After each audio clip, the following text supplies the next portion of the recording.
धन की कामना सभी करते हैं, धन की इच्छा किसको नहीं होती है। जहाँ भगवान विष्णु को सुख समृद्धि का देवता कहा जाता है, तो वहीं माता लक्ष्मी को धन की देवी कहा जाता है। धन की इच्छा हर कोई करता है, हर किसी को सोचता है, हर कोई सोचता है कि मेरे पास धन हो। मनुष्य की इच्छाएं कभी पूरी नहीं होती, लेकिन आपकी इच्छाएं पूरी हो सकती है।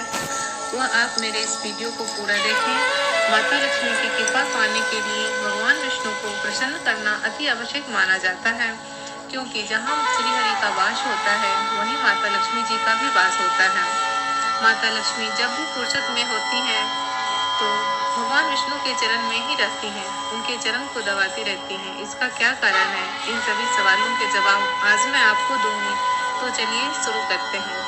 पौराणिक कथा के अनुसार एक बार देवर्षि नारद भ्रमण करते क्षीर सागर पहुँचे। वहाँ उन्होंने देखा कि माता लक्ष्मी श्री हरि के चरणों में बैठी थी।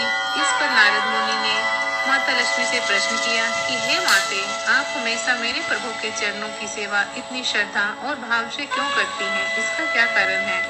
माँ लक्ष्मी मुस्कुराई और बोली कि क्या नारद मुनि, आप जानना चाहते हैं कि मैं प्रभु श्री हरि के चरणों को स्पर्श क्यों करती हूँ?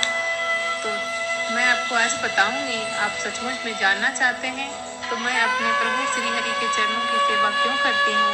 तो सुनिए, आज मैं आपको बताती हूँ। मेरे हाथ में देवगुरु बृहस्पति जी वास करते हैं, जबकि श्री हरि के पैरों में दैत्य गुरु शुक्राचार्य जी वास करते हैं।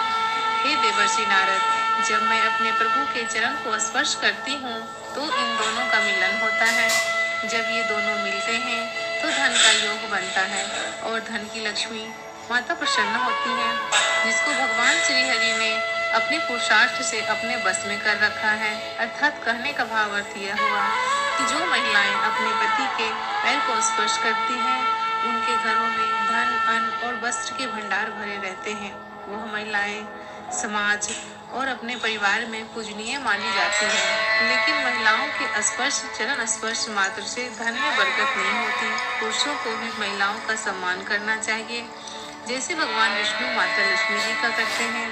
माँ लक्ष्मी उन्हीं के घर में वास करती हैं जो हमेशा सभी के कल्याण का भाव रखते हैं। जिस घर में महिलाओं का सम्मान होता है, उन्हें वही स्थान मिलता है जिसके वह योग्य हैं। तो ऐसे परिवार में सदा माता लक्ष्मी जी वास करती हैं। अर्थात जिस घर में पत्नी पति के प्रति सेवा व समर्पण का भाव रखती है और पति भी अपनी पत्नी को सम्मान देता है, तो उस घर में माता लक्ष्मी का वास होता है। वहीं एक कथा और भी है। एक अन्य कथा के अनुसार माता लक्ष्मी की बहन अलक्ष्मी थी। वह बिल्कुल भी सुंदर नहीं थी। उनके दांत निकले, बाल बिखरे और देखने में भी क्रूर थी। जब माँ लक्ष्मी अपने पति के साथ होती तो अलक्ष्मी भी वहीं पहुंच जाती थी। इस बात से माता लक्ष्मी दुखी रहने लगी। एक दिन जब माँ लक्ष्मी क्षीर सागर में भगवान विष्णु के पास बैठी थी, उसी समय अलक्ष्मी भी वहां आ पहुंची। इस बात से दुखी माता लक्ष्मी ने अलक्ष्मी को वहां से जाने को कहा, लेकिन अलक्ष्मी बोली, मेरी कोई आराधना नहीं करता और ना ही कोई मेरे पति है, इसीलिए तुम जहाँ रहोगी मैं वहीं वास करूंगी। इस पर माता लक्ष्मी ने क्रोधवश अलक्ष्मी को श्राप दे दिया और कहा कि मृत्यु के देवता तुम्हारे पति होंगे।